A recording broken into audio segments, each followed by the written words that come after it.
Now let's move on to our questions. Now I know in the beginning we talked about both the offense or defense, but I want to ask you, Mike, did the Bears offense win this game or did the defense win this game for us? You know, obviously it'd be easy to say the defense won because they held the Panthers to 10 points. Realistically, they held them to 7. They kind of got the field goal in garbage time. But I'm going to say that the offense won this game. I mean, they were truly just dominant. There's no other way to put it. They were dominant. They marched up and down the field on the Panthers. And I think there is something to be said about the defense having that positive energy from what the offense is doing. Yeah. You know, they have confidence that the other unit can go out and do their job and help the Bears win games. Yeah. It allows the Bears defense, number one, to catch their breath. You know, when the Bears sustain these long drives, all those big boys are, you know, got the oxygen mask going and they can actually get their breath back. But also it's like, hey, you know, we did our job on the offensive side. Now we just got to go take care of business on defense. Yeah. Instead of the defense having to constantly, you know, make up for what the offense is doing. I thought the Bears offense, again, played a great game. When you scored 36 points, it's a good day. You know, you're going to beat most people except for maybe like Joe Burrow.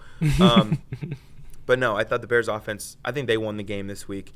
And I think, you know, hats off to everybody involved on the offense. They did a good job. And again, this is what you should be doing against a team like the Carolina Panthers. Yeah. There are not many freebies in the NFL. There are not many, you know, absolutely must-wins. This is one of them. And you have to take advantage, and the Bears did that. But I ask you, Justin, despite, I guess, the lackluster opponent, do you think that this was a statement win for the Bears so far this year? Yes, and the reason why I say that is because, like I said before, these are games that we are supposed to win, right? And the NFL team is an NFL team despite if they're the best team in the league or the worst team in the league. And you know what's crazy about social media? If we were to, like, lose this game, it'd be, oh, Caleb's a bust, oh, Caleb's this. So it's like God forbid Justin Fields would have won yesterday. Yeah, right? Yeah, then it would have been even worse. Yeah. So, yes, this is a statement win for us.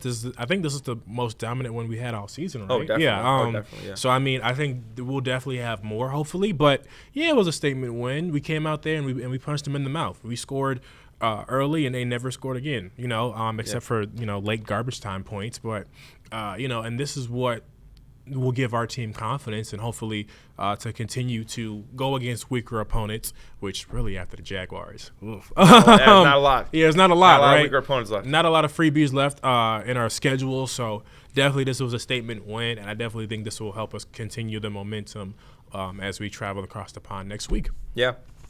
But yeah, no, I mean, let's go into our next question.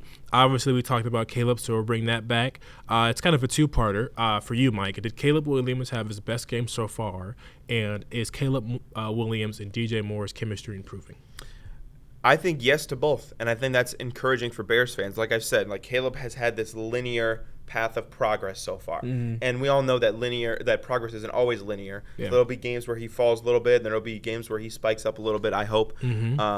But no, I think that he is continuing to get better week in and week out. I think the game is moving slower for him. I think he's slowing down mentally. You know, early in the year, especially against like the Titans and the Texans, he was rushing throws. It seemed like he didn't always know where his protections were, everything like that. He seems more in control. He seems more in command of this offense, and that's allowing him to go out and be spectacular, be what Caleb Williams is, you know, which I think is great.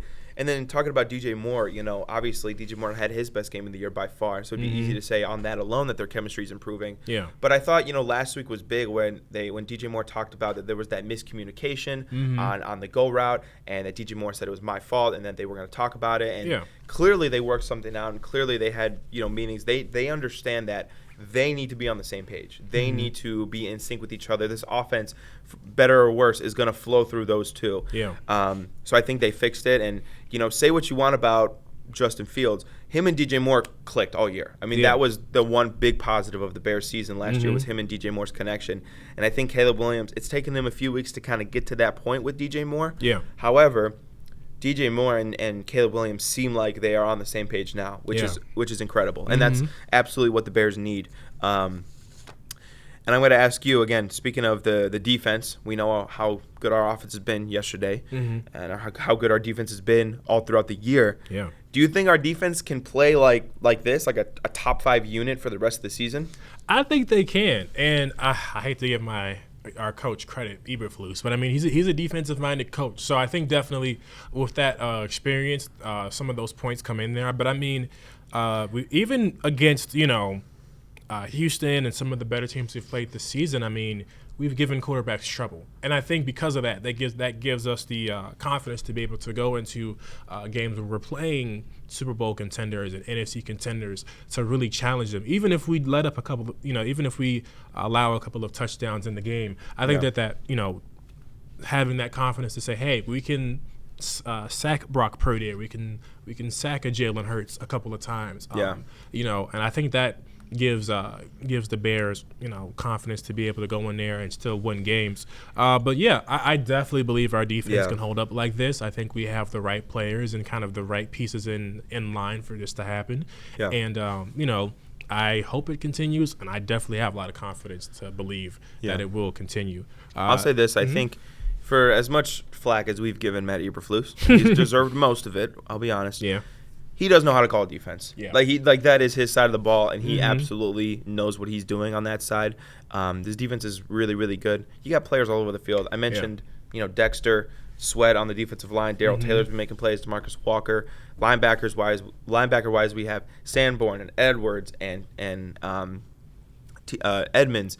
And then, our DBs, I think, are some of the best in the league. Jalen Johnson is a stud. Kyler Gordon, Tyreek Stevenson, Kevin Byard, Brisker. They've all made big plays this year. So this defense has the personnel. And like you said, I think that Eberflus has the schematics to take this defense to continue to be a top 5 defense. I don't think, we're on some Mickey Mouse fraud watch. I think this is a really good defense. Yeah. Listen, and all 5 games, they've had 5 good to great games, right? There has not been a game where I think the defense has let us down.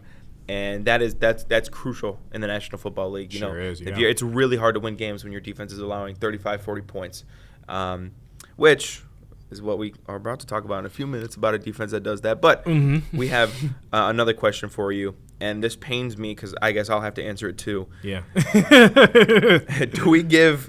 How much credit do we give Matt Eberflus or Shane Waldron for this win? I'm going to give more credit to Matt Eberflus than Shane Waldron, only because, like we just talked about before, right? He is a defensive-minded coach, so we know coming in that he has the experience to be able to slow down teams and cause havoc for their quarterback, whoever's playing us, right? When it comes to Shane Waldron, congratulations, you got a E for effort. No, seriously, I think I will hold off on giving Shane Waldron any kind of credit until we actually beat a good team.